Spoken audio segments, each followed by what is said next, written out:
네, 오늘 6월 달이 넘어왔는데 우리 가정에 대한 말씀을 한 주 드리려고 합니다. 우리 교회 설립 기념일이 한 주 5월 달에 있기도 했고, 또 우리가 5월 달에만 가정을 생각하는 것이 아니고 5월 달은 하나의 자극으로 하고 1년 내내 사실은 이 가정에 대한 하나님의 말씀을 우리의 마음에서 우리가 기억할 수 있으면 좋겠습니다. 우리 한국의 부모님들은 이 세상에 아마 어떤 다른 나라, 다른 민족보다도 이 자녀를 사랑하는 사랑이 더 큰 것 같아요. 그래서 정말 먹을 것이 없을 때 자녀를 먹이고, 부모가 굶고 말이죠, 또는 할아버지 할머니가 굶어서, 이 한국에서는 기근이 들면 집안의 어른부터 먼저 돌아가시고, 나이 드신 분들이 식사를 안 하시고 말이죠, 먼저 돌아가시고 그 애들이 끝에 남는다고 합니다. 지금 우리 아프리카의 구조를 많이 하는데요, 미안하게도 거기에는 애들이 먼저 죽어요. 참 우리 그 이 강한 부모의 사랑, 희생적인 사랑을 주신 거, 그것도 참 은혜가 아닌가 그런 생각을 해봅니다. 어쨌든 우리는 자녀를 위해서 애쓴다고 많이 애를 쓰고 노력하지만 그것이 진정으로 우리 자녀들에게 유익한 것인지, 정말 도움을 주는 것인지, 복이 되는 것인지, 그것도 참 생각해 봐야 될 필요가 있습니다. 왜냐하면 때로는 우리가 자녀를 위해서 노력을 많이 하고 애를 많이 쓴다고 하는데 그게 자녀한테는 도움이 안 될 수도 있다는 것입니다. 그래서 때로는 너무 자녀의 일을 많이 부모가 알아서 다 너무 많이 챙겨주고 너무 많이 신경 써주고 너무 다 이렇게 해주니까 이 자녀들이 스스로 일할 수 있는 능력을 약해지는 경우가 있어요. 그래서 과잉 보호를 통해서 자녀들이 오히려 무능해지고 자신감을 잃을 수도 있다는 것을 우리가 주의를 해야 됩니다. 그래서 실패도 하고 스스로 실수도 하면서 배워나갈 수 있도록 하는 그런 부모의 마음이 필요하다고 하겠습니다. 또 우리가 하나님 앞에서 의롭지 못하게 재물을 모아서 자녀들에게 상속해 주는 것은 복이 되지 못합니다.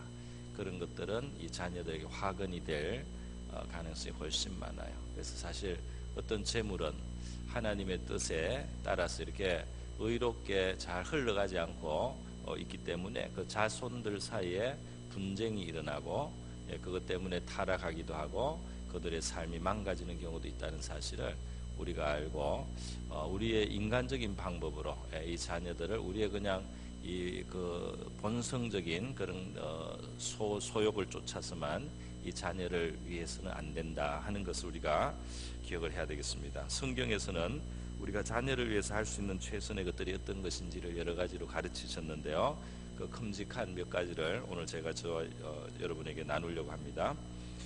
첫 번째로 성경에서 우리 부모들에게 자녀들을 위해서 아주 강하게 가르쳐 주시는 말씀이 있어요.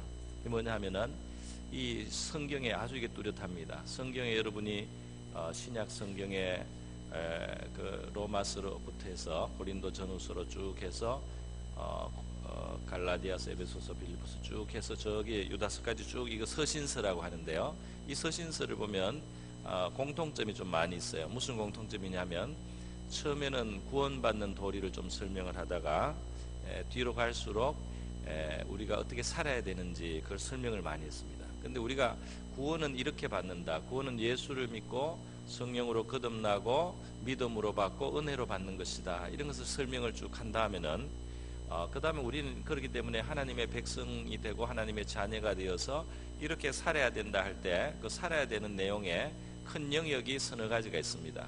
그 첫 번째는 바로 가정이에요.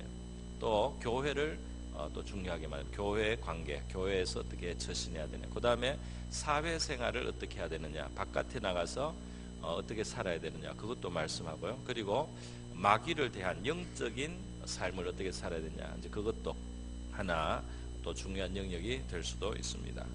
그래서 결국 우리 신앙 실천에 아주 중요한 그 영역이 가정이라고 하는 것이고요, 이 가정에서 우리의 신앙은 고백되고 표현된다고 할 수 있겠습니다. 그래서 우리의 신앙 고백은 예배하러 와서 우리가 이 예배당에서 예배 시간에도 우리 신앙 고백이 나오지만 가정에서도 우리가 하나님 앞에 신앙을 고백하는 바로 그 순간순간이 있다는 겁니다. 그래서 우리가 배우자를 대하거나 자녀나 부모를 대해서 하는 우리의 모든 언행 심사 속에 그것이 하나님을 인정하고 하나님을 경외함으로 될 때는 그것이 우리가 가정에서 드리는 예배가 될 것이고요. 또 세상을 살면서 예배하는 것이 될 겁니다. 그러나 우리가 그때 우리의 신앙을 부정한 행동으로 우리의 신앙을 무시한 그런 말과 행동을 우리가 할 때는 이것이 이제 우리의 삶 속에 하나님을 섬기지 않는 것이 되게 되는 것이죠. 자, 그래서요, 성경에는 남편이 아내에게 어떻게 하라는 말씀, 또 아내가 남편에게 어떻게 하라는 말씀, 이것이 하나님을 섬기는 것입니다. 그리고 또 부모가 자식을 어떻게 하고 또 자식이 부모를 어떻게 해야 된다, 그것도 바로 하나님을 섬기는 모습이에요. 그런데 부모가 자식을 어떻게 하느냐, 그걸 제가 좀 강조해서 말씀드립니다. 우리 자녀들은 주일학교나 이런 데서 부모님께 효도하고 말 잘 들으라고 계속 듣고 있어요. 그러니까 이 자리에서 우리 본예배 이 시간에는 부모가 자식에게 어떻게 하라고 하느냐, 그게 아주 간단합니다. 성경은 굉장히 간단하게 자녀를 어떻게 하라고 돼 있어요. 에베소서 6장 4절에 보면 또 아비들아 너희 자녀를 노엽게 하지 말고 오직 주의 교양과 교훈과 훈계로 양육하라, 이렇게 돼 있죠. 하나 더 보겠습니다. 골로새서 3장 21절을 보겠습니다. 아비들아 너희 자녀를 노엽게 하지 말지니 낙심할까 함이라, 그렇게 돼 있어요. 이 외에 물론 우리가 더 포괄적으로 볼 수 있는 게 자녀를 사랑하라. 잠언 말씀에 보면 자녀를 사랑하라. 자녀에게 내 소망이 있다. 그런 말씀도 하고, 또 자녀를 꾸중하지 말지 마라. 너무 귀해서 꾸중을 너무 안 해도 삐뚤어지니까 잘못됐을 때 따끔하게 정신 차리게 해라, 이런 말씀도 잠언에 있습니다. 근데 또 자식을 너무 죽일 듯이 하지 마라 말이죠. 자기 자식을 죽일 그런 살기를 가지고 자식을 대하지 마라, 그런 말씀까지 있어요. 그러니까 그게 성경 말씀을 보면 굉장히 그 밸런스, 균형이 잘 잡혀 있습니다. 사랑도 해야 되고 사랑으로 책망도 해줘야 돼요. 그렇게 돼 있어요. 또 너무 많이 잔소리하고 꾸짖는 것은 지혜롭지 못한 거 우리는 상식적으로도 알고 있죠. 격려를 많이 해주면서 일관되게 가르쳐야 됩니다. 그런데 이 신약 서신서에서 아까 전에 우리가 함께 그 화면으로도 봤던 이 말씀 말이죠. 에베소서 골로새서 말씀에 부모가 자식에게 어떻게 해야 되느냐, 딱 한 가지, 중요한 거 딱 한 가지만 주신 거예요. 거기에서는 다른 거는 상식적인 거고, 다른 거는 사랑하는 것도 상식이고, 먹을 것 주는 것도 상식이고, 어릴 때 도와주는 것도 상식이고 말이죠. 또 교훈하고 책망해 주는 것도 상식인데, 그 상식 말고 이제 성경에서 아주 예리하게 준 큰 교훈은 뭐냐? 자식 너희 자녀를 노엽게 하지 말라 그랬어요. 이것이 우리가 깊이 생각해 볼 점이 여기에 있습니다. 왜 그렇습니까? 이 부모는 자식에 대해서 권한이 많습니다. 특히 어릴 때는 이 100% 의존되어 있습니다. 그러니까 이 왕이에요, 왕. 부모가 왕인 것입니다. 여러분은 지혜롭고 선한 왕입니까? 아니면은 아주 독재하고 폭군적인 그런 왕입니까? 그래서 우리가 왕이 되면 안 될 사람들이 많습니다. 힘이 있으면 말이죠. 그 힘이 나타나서 우리가 다른 사람을 상하게 할 수가 있는데, 근데 우리 자녀가 이제 우리가 집에서 다 왕이에요. 부모가 집에서 다 왕인 것입니다. 그래서 이 자녀들을 어떻게 대하느냐 말이죠. 거기에 자녀들이 부모가 나를 사랑하고 나를 위하는구나, 이렇게 느낄 수가 있고, 그리고 내가 잘못하면 혼내는구나, 이렇게 느낄 수가 있고, 내가 억지로 고집을 피웠지만은 내가 철이 들고 보니까 그때 부모님이 나한테 그렇게 가르쳐 준 게 참 고맙다, 내가 그래서 안 좋은 걸 버렸구나, 이렇게 되면은 이 자녀는 부모에 대하여 노할 필요가 없습니다. 그런데 부모가 이 자녀에게 부당하게 자기의 그냥 이 기분 따라서, 자기의 그냥 이 혈기를 따라서 말이죠. 자기 그냥 멋대로 화를 냈다가 막 구박을 하고 말이죠. 이 자녀를 심하게 대하고 욕을 하고 인격을 모독하고, 이렇게 하면은 이 자녀의 마음 깊은 곳에 이 분노가 쌓이는 겁니다. 이 아이들의 마음 속에 어리석은 마음도 있어요. 뭐 철이 안 들었으니까요. 그러나 이 아이들의 마음 속에 또 그 마음의 기본 양심의 바탕도 있습니다. 그래서 결국은 이것이 내가 혼날 만하다, 이것은 정말 꾸중을 들을 만하다, 이렇게 철이 들수록 이제 알아갑니다. 그렇기 때문에 바르게 공정하게 자녀를 대해주면은 그 자녀가 결국은 이 노하거나 분할 필요가 없는 거예요. 그것을 그 바른 규칙을, 부모가 주는 바른 규칙을 따르고 또 부모가 주는 그런 따뜻한 사랑도 받으면서 말이죠. 나를 사랑해서 책망하는 줄도 알고 말이죠.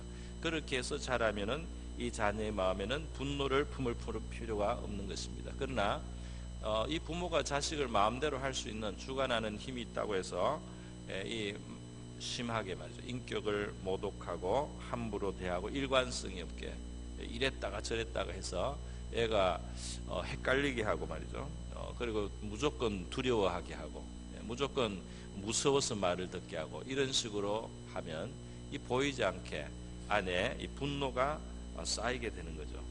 그래서 이 우리가 자녀에게 노엽게 하지 않는가, 이것을 부모는 신약 서신서에 주시는 가장 큰 계명입니다. 이것이 자녀를 노엽게 하는가, 그거를 생각해 보라 말이죠. 무책임하거나 함부로 하거나, 또 부부 사이에서 자기들이 결혼해서 우리가 태어났는데 자기들끼리 계속 전쟁을 하고 말이죠. 네가 이런 거는 엄마 탓이다, 네가 이런 거는 아빠 탓이다, 계속 자기들이 만들어 놓고 어쩌라는 겁니까? 분노가 쌓이는 겁니다, 마음속에. 자기들이 이렇게 만들어서 세상에 왔는데, 험한 세상에 왔는데 거기에서 고통을 더 얹어주고 있어요. 그래서 자녀를 노엽게 하지 말라 말이죠. 그래서 그 한 가지만 우리가 잘 일관되게 하더라도, 그렇게 하더라도 좋은 부모의 역할을 하는 것입니다. 특별히 이 자녀를 노엽게 하면 이 자녀는 분노를 품을 뿐 아니라 또 한편으로는 낙심합니다. 마음이 상하여서 낙심한다 그랬어요. 내 자녀를 노엽게 하지 말지니 낙심할까 하노라. 그 마음이 속에서부터 상하는 거예요. 자녀의 마음이 속에서 상해가지고 그 힘을 잃습니다. 그러니까 이 부모가 이 자녀를 그렇게 상하게 해서는 안 되지 않겠습니까? 먹을 것을 주고 집을 제공해 준다고만 우리가 자녀를 키우는 것이 아니고 그 영혼을 우리가 살펴야 되는 거죠. 자녀는 나의 소유가 아니라 하나님께서 나에게 맡기신 아주 귀중한 생명이고 인격이라는 사실을 우리가 기억을 해야 되겠습니다. 그래서 한 인격으로 금방 자라요. 금방. 그렇지 않습니까? 여기에 물론 자녀를 이미 다 키우신 우리 많은 분들이 있습니다. 근데 뭐 손자도 아직 있을 수 있고요.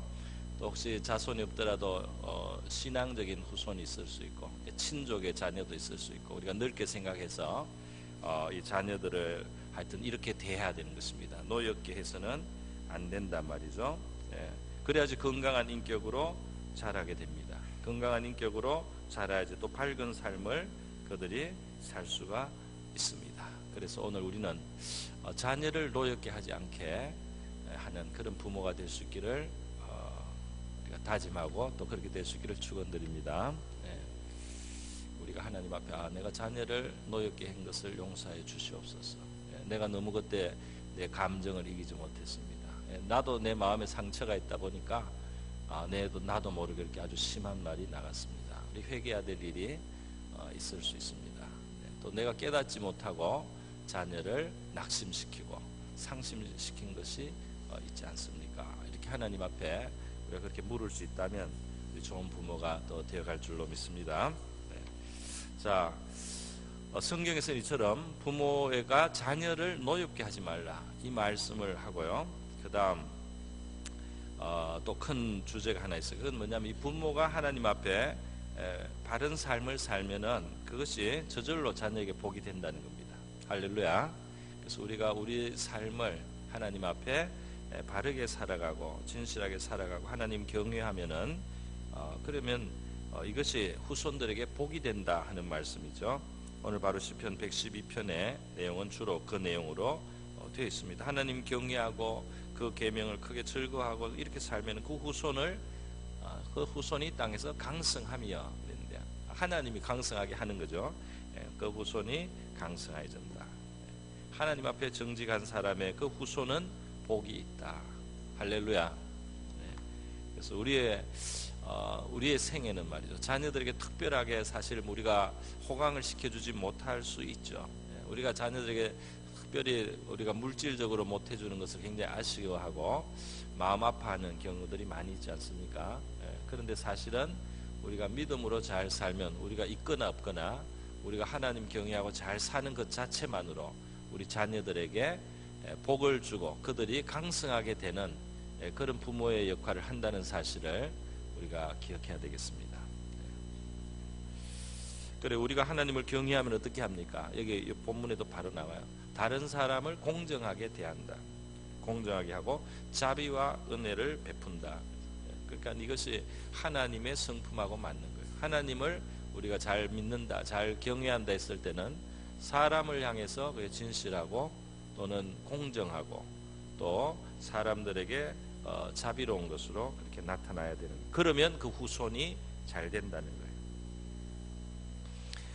시편 37편에도 고백의 말이 있습니다. 내가 어려서부터 늙기까지 관찰을 했다는 말입니다. 관찰해 보니까 정말 의로운 사람이 버림받아서 끝나지 않는다. 그리고 그 자손이 걸식함을 보지 못했다.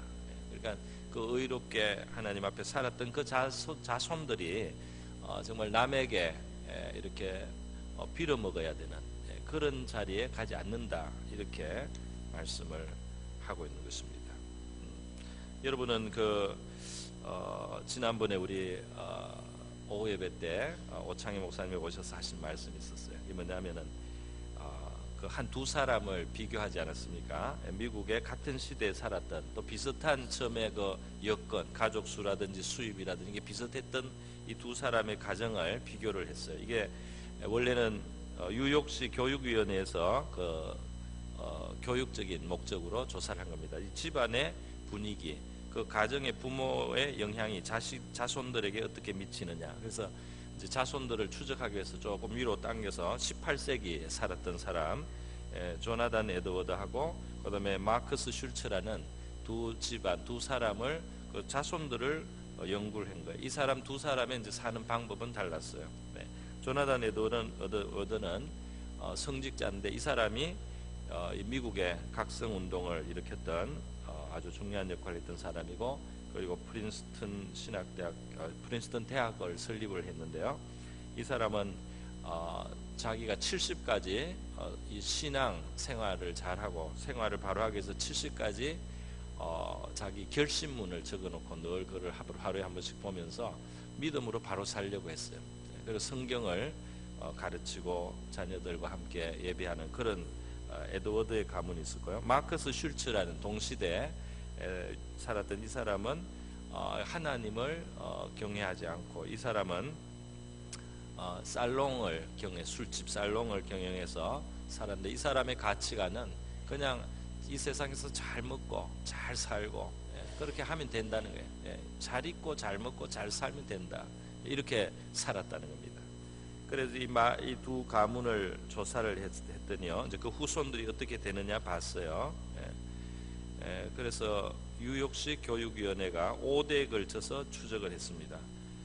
에드워드의 후손은 896명, 여기에 부통령 1사람, 상원의원 4사람, 대학 총장 12명, 대학 교수 65명, 의사 60명, 목사 100명, 군인 75명, 저술가 85명, 법조인 130명, 공무원 80명 배출되었다, 이렇게 나왔어요.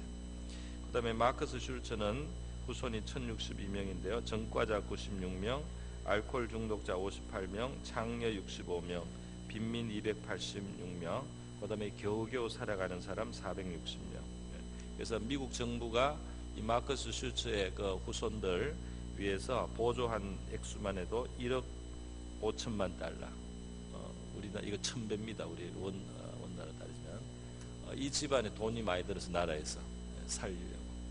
그렇게 똑같아 보여도 그 안에 품고 있는 것이 이 자손들에게 그렇게 큰 영향을 미칠 수 있다는 거죠. 오늘 시편 말씀 그대로입니다. 하나님을 경외하고 그 계명을 크게 즐거워하는 자의 후손은 이 땅에서 강성할 것이며 정직자의 후손에게 복이 있을 줄로 믿습니다. 그래서 우리가 부족하더라도 그 방향으로 가야 되겠다. 그렇게 살도록 힘써야 되겠다. 이렇게 우리 생각하게 됩니다. 이거는 하나님을 딱 알고 믿고 그렇게만 하는 분 아니라 양심적으로 하나님을 구체적으로 몰랐던 사람도 양심적으로 하나님 뜻에 비슷하게 살아가는 경우가 있어요. 그러면 하나님이 그 후손을 돌봐주십니다. 여러분, 우리나라의 경주의 최씨 부잣집이라고 여러분 들어보셨죠? 조선 중기부터 이 집안은 부자였는데요. 이 우리 한국 속담에 부자가 3대 못 간다는 말이 있지 않습니까? 부자가 이 부를 물려줘도 이 자손들이 너무 이렇게 호사스럽게 자라고 말이죠. 그 고생을 모르고 어려운 줄 모르고 땀의 가치를 모르고 이렇게 자라면 이 재물을 관리하를 못해요. 그래서 나중에 탕진하거나 그렇게 해가지고 이 재산이 3대 못 가는 게 보통이다 말이죠. 그런데 그렇지 않는 경우도 있는 겁니다. 어떻게 해서 이 최씨 부잣집은 이렇게 12대 300년간 이렇게 부를 물려줄 수 있었느냐 했더니 그들의 그 가훈이 있어요. 가훈이 여러 가지가 있는데 그 중에 하나는 이제 검소하게 살아라는 겁니다. 그래서 사치를 하지 마라. 이 부잣집에 와도 며느리가 비단 옷을 3년간은 입지 마라. 이런 교훈이 있어요. 그리고 또 너무 세상에서 너무 출세하려고 기를 쓰지 마라. 이런 교훈도 있습니다. 진사 이상은 하려고 하지 마라. 재산도 너무 많이 모으려고 하지 말고 특별히 다른 사람이 어려운 것을 이용해서 재산을 모으지 마라. 그런 교훈이 있습니다. 그래서 흉년이 들었을 때 땅을 사서 땅을 늘리지 마라. 이런 말씀까지 있어요. 그런데 그 중에 또 아주 그 인상적인 게 있죠. 그게 뭐냐면 사방백리의 안에 굶어 죽는 사람이 없게 하라. 이런 가훈이 있습니다. 사방백리 안에 우리는 이만큼 재산이 있으니까 우리가 사는 이 지역의 백리 안에 굶어 죽는 사람이 있으면 우리 책임이다 말이죠. 우리가 먹이어서라 굶어 죽지 않게 하라 하는 그런 가훈을 남긴 거예요. 그래서 그러한 가훈을 따라서 그래서 이게 그게 잘 이 가문에 보관이 되어 가지고 내려오고 있는 거죠. 그래서 일반 은총적으로 하나님께서 하나님을 몰라도 하나님 뜻대로 사는 사람들에게 주는 그 복이 이런 집안에 있다 그렇게 생각이 됩니다. 여러분, 성경에는 실제로 하나님을 사랑하고 하나님의 계명을 지키는 자에게 천대까지 은혜를 베푸신다고 했습니다. 신명기 5장 10절의 말씀이죠. 하나님을 기쁘시게 하고 그 마음에 합한 삶을 살았던 다윗 임금에 대해서 우리가 성경에 보면 그 후손들을 하나님이 특별히 사실 특혜를 주는 경우를 볼 수가 있어요. 특혜를 줍니다. 그 부모 조상 때문에 후손에게 특혜를 줘요. 특별히 열왕기상 15장 4절에 보면 이제 다윗의 아들의 아들 손자죠. 아비암이라고 하는 왕이 시원치 않아요. 이 사람의 믿음도 좀 시원치 않아요. 부족한 점이 많아요. 그럼에도 불구하고 하나님께서 다윗을 그 할아버지를 생각하시고 그 손자에게 예루살렘에서 계속 그 유다 왕조의 그 왕의 등불이 꺼지지 않도록 지켜주셨다 그렇게 되어 있습니다. 할렐루야. 또 열왕기하 8장 19절에 가면 이제 다윗 왕의 후손의 한 5대 손 6대 손으로 내려갑니다. 그때도 여호람이라는 왕이 있어요. 이 왕도 하나님 앞에 심판을 받아 망해야 될 정도로 사실은 문제가 있습니다. 그런데도 하나님께서 다윗 왕을 생각하셔서 다윗 왕에게 주신 그 축복이 아직도 남아 있어서 말이죠. 그 5대 손 6대 손에게 그 심판을 하지 않아요. 그 멸망으로 가게 하지 않습니다. 하나님이 이렇게 신실하단 말이죠. 그 후손들에게 정말 복을 끼치는 그런 믿음의 조상이 우리가 될 수 있기를 바랍니다. 후손들에게 죄의 그 업보를 물러줘서는 안 되는 거죠.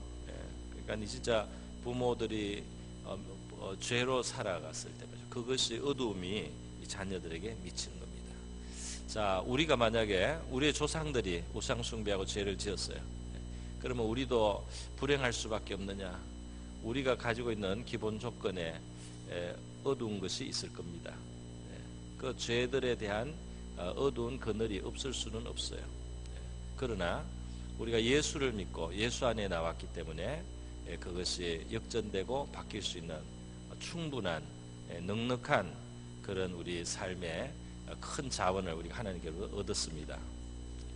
그래서 우리가 오늘 내가 예수를 믿는데 말이죠. 우리 조상들의 지은 죄는 어떻게 되느냐?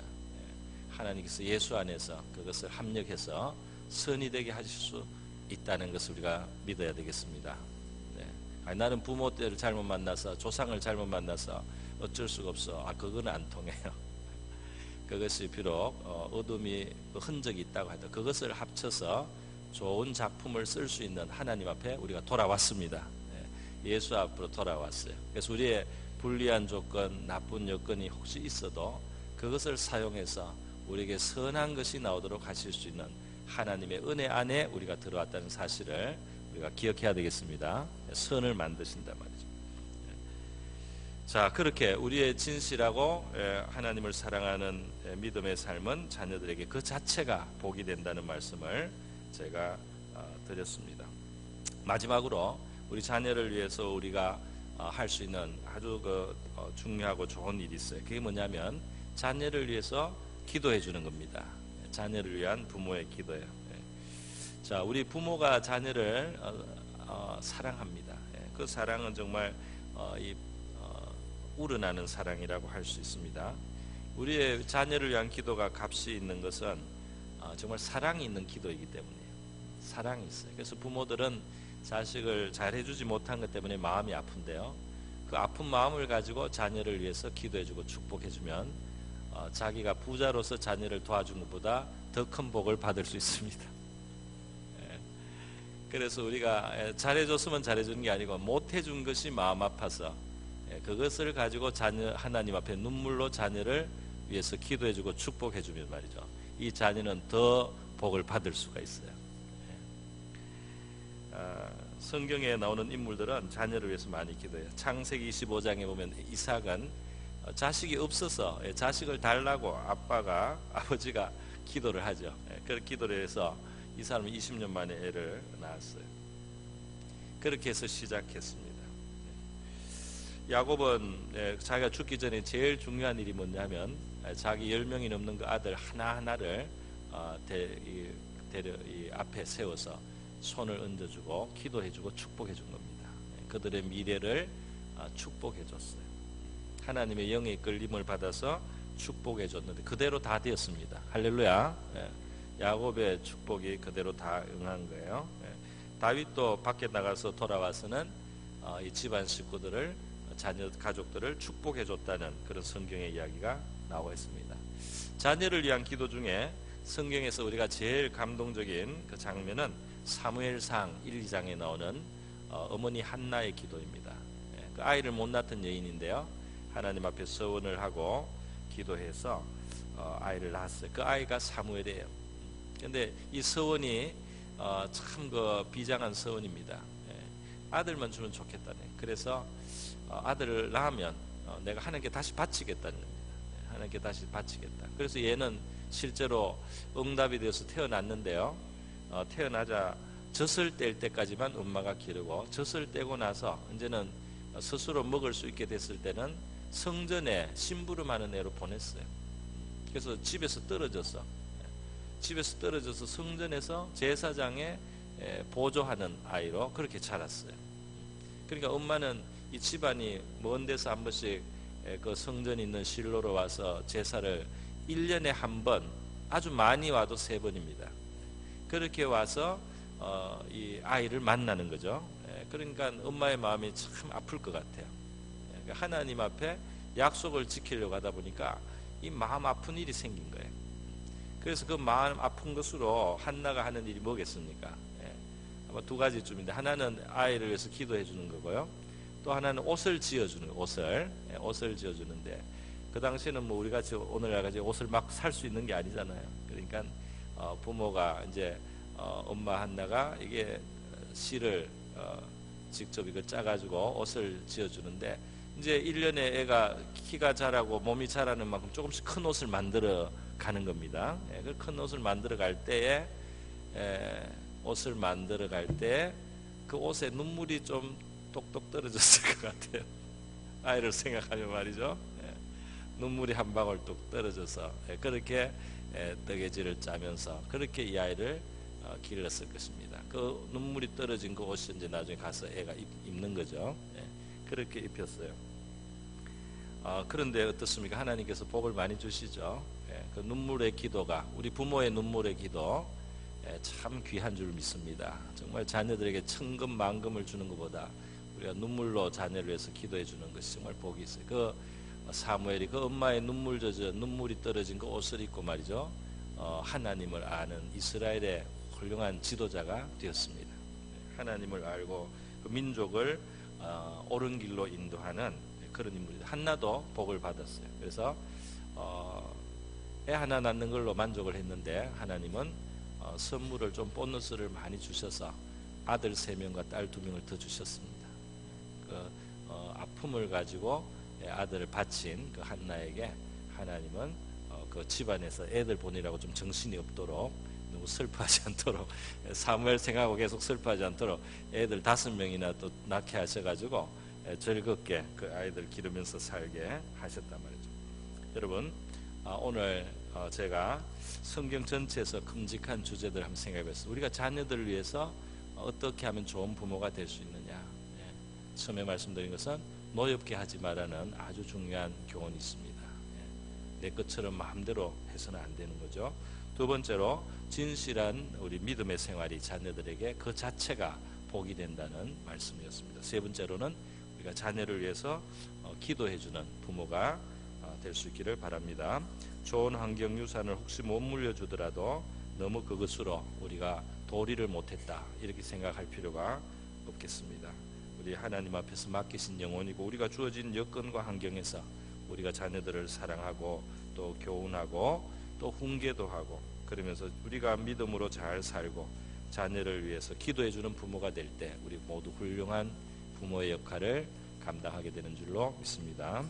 이 시간 우리 자녀들을 한번 우리가 축복해주는 기도를 하는데요, 우리 자신에게 또 부모를 주셔서 우리를 길러주신 하나님, 우리도 물론 상처가 있고 어려움이 있습니다만은 예수 안에 우리가 왔습니다. 우리가 예수 안에서 믿음으로 우리 자녀들을 지금부터라도 위해서 기도해주고 또 사랑을 주고 또 지혜롭게 격려해주고 또 노엽게 하지 아니하고요, 그리고 우리의 믿음의 삶이 이 자녀에게 그 자체로 축복이 되는 그런 삶을 살다가 우리 갈 수 있도록 다 같이 한번 기도하겠습니다. 기도합니다.